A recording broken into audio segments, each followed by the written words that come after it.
La pandemia ha dejado a mucha gente sin trabajo, muchos negocios han quebrado, pero las personas no se quedan de brazos cruzados en estas circunstancias, se abren nuevas oportunidades y hay que aprender a adaptarse. ¿Cómo lo hacemos? Pues para ello vamos a conversar con Carla Olivieri, ella es rectora de la Universidad UCAL, a quien le damos la bienvenida. Muy buenos días, Carla. ¿Qué tal? Hola Mabel, hola Pamela, muchas gracias por la invitación, lindo estar con ustedes. Igualmente, cuéntanos, en estas circunstancias, ¿cómo es que una persona que está buscando trabajo tiene que adaptarse a este nuevo contexto? ¿Qué es lo que los empleadores buscan y cuál tendría que ser el perfil del nuevo trabajador en estas circunstancias de pandemia?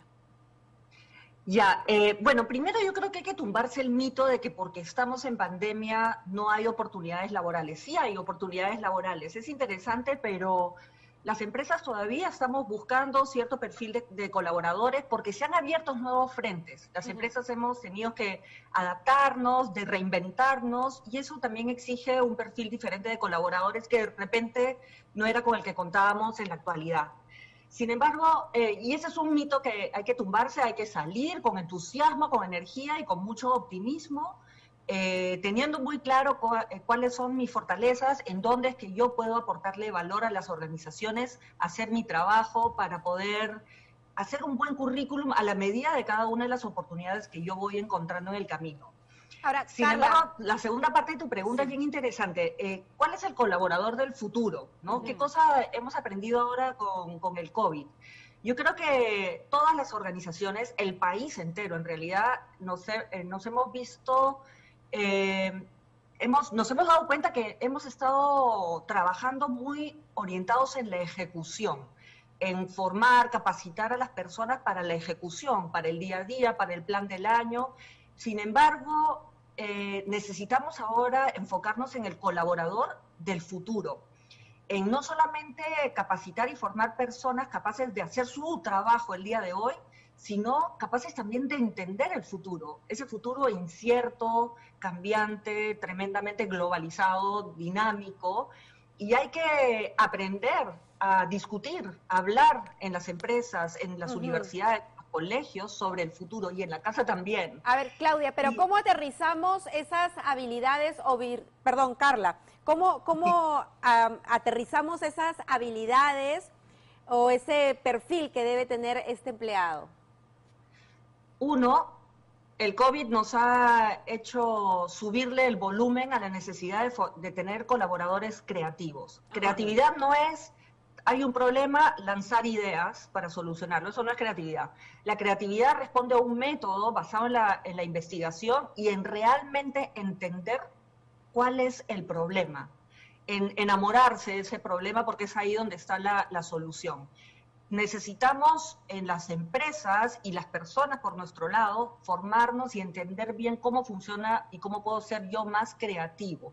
Ahora, También, ahí hay un punto porque muchas personas asocian la creatividad a cierto tipo de carreras, ¿no? Las comunicaciones, las artes, la publicidad, pero la creatividad está en todas las profesiones.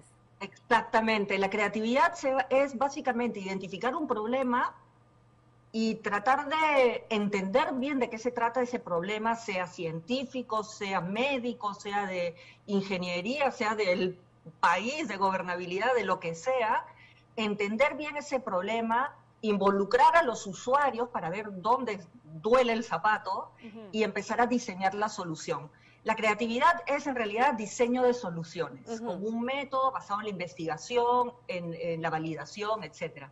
Pero también es importantísimo, yo creo que el COVID nos está requiriendo para el futuro colaboradores que manejen el liderazgo emocional. Las emociones han sido una de las cosas que más han invadido nuestro día a día y todavía lo van a seguir participando en nuestra vida personal y profesional. Pero nosotros tenemos que ser líderes de nuestras propias emociones para tomar buenas decisiones en la organización también. Y esto es fundamental. El liderazgo emocional o la inteligencia socioemocional es estar en control de mis emociones, que es fundamental para que también yo pueda adaptarme mejor a los cambios que se vienen hoy y se van a venir mañana. El liderazgo emocional Bueno, También me ayuda a convertirme en una persona que sea dueña de su vida para ser autónomo y en un trabajo multiplataforma, porque así va a ser en el futuro, multiplataforma en donde va a haber mucho trabajo remoto. La autonomía es fundamental, la autonomía para que yo pueda lograr los objetivos, los que se espera de mí, pero para que mi jefe deje de ser jefe y sea líder. ¿A qué me refiero? A que el jefe aprenda a confiar más en sus colaboradores y no tenga que estar como vigilante viendo si la persona está sentada en su sitio y a qué hora se va, a qué hora vino para lograr las metas. No, eso ya hay que dejarlo en el pasado y ojalá nunca volvamos a eso. Y también el control de mis emociones me va a permitir ser ágil, y la agilidad el día de hoy y en el futuro es una competencia fundamental, no para paralizarme analizando data y aprender a navegar con ciertos datos, pero tal vez con no todos los datos. Ahora, y por supuesto Carla, las habilidades digitales son fundamentales porque te permite mayor agilidad, mayor eficiencia y trabajar de donde tú quieras. Ahora, Carla, uno podría suponer que un buen profesional es una persona organizada, pero no necesariamente es así. ¿Tú dirías que la organización también es parte de este perfil precisamente porque hay que manejar bien los tiempos, hay que asumir un liderazgo, un autocontrol? Sí, yo creo que la organización, y más que la organización, la planificación de nuestros recursos, entre ellos mis recursos físicos, emocionales, mentales y nuestro tiempo, es fundamental y es nuestra responsabilidad como colaboradores, líderes, gerentes, practicantes, estudiantes, saber planificar y organizar bien nuestro tiempo.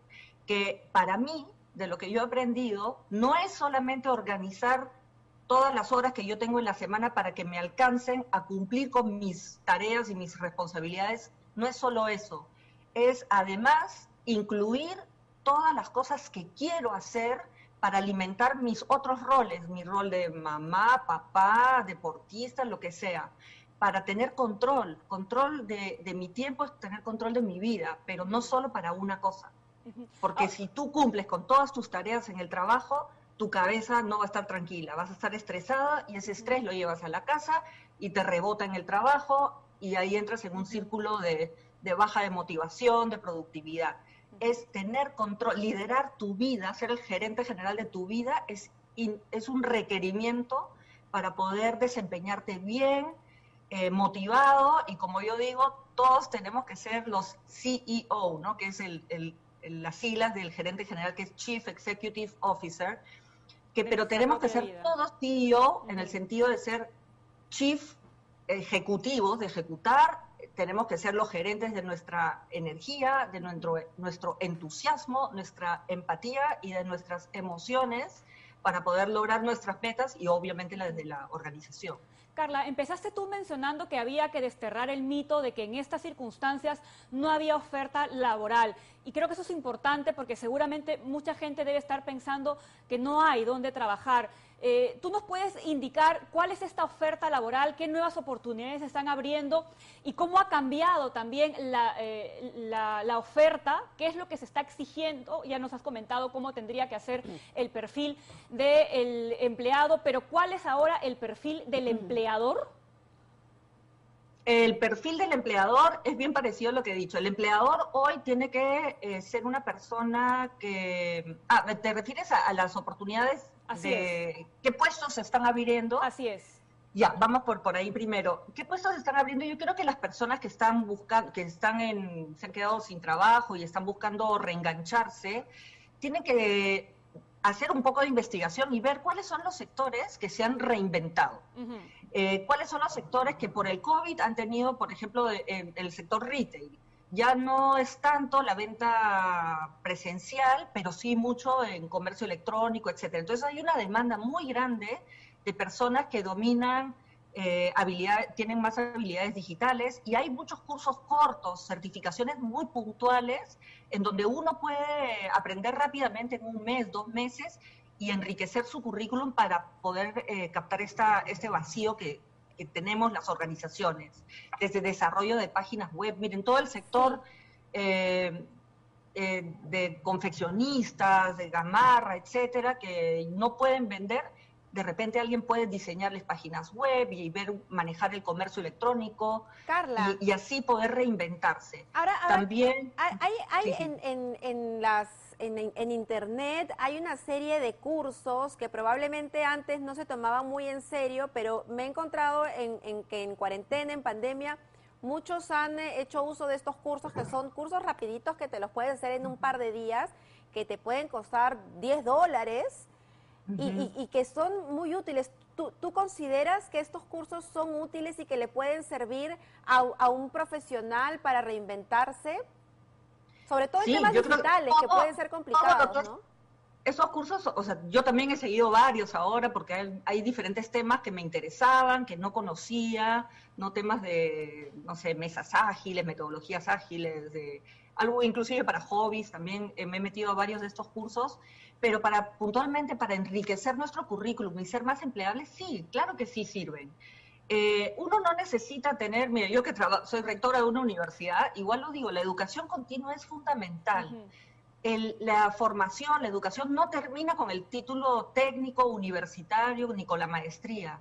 Todos tenemos que ser aprendices a lo largo de la vida para mantenernos vigentes, para seguir agregando valor y ampliando nuestras posibilidades. Así es. Si yo estudié, por ejemplo, ingeniería, pero uno empieza en el camino a desarrollarse, desempeñarse en diferentes ramas, pero el aprendizaje nunca debe parar, porque si no, le ponemos fecha de vencimiento a nuestro desarrollo profesional. Y mientras que nosotros adoptemos esta mentalidad de crecimiento, esta filosofía del aprendizaje sin límites, que fue el tema del CADE de educación este año, el aprender a lo largo de la vida, siempre vamos a ser empleables. Pero tenemos que hacer nuestra tarea, no todo depende de la organización. Nosotros tenemos que ir diseñando nuestra línea de carrera como individuos, como profesionales, e ir identificando en qué tipo de organizaciones y qué tipo de puestos puedo yo ir construyendo los conocimientos, las experiencias y de repente consiguiendo los mentores necesarios para ir acercándome al trabajo ideal que yo tengo. Pero yo tengo que diseñar mi trabajo ideal y ninguna pandemia debería frenarme ese sueño. De A repente tomar lo va a control demorar un poquito. entonces, a tomar control, seamos los gerentes Totalmente. generales de nuestra vida. Carla Olivieri, rectora de UCAL, muchísimas gracias por estos consejos que estamos seguros que ha servido no solamente a los jóvenes, sino también a los adultos. Son las 8:37, Pamela.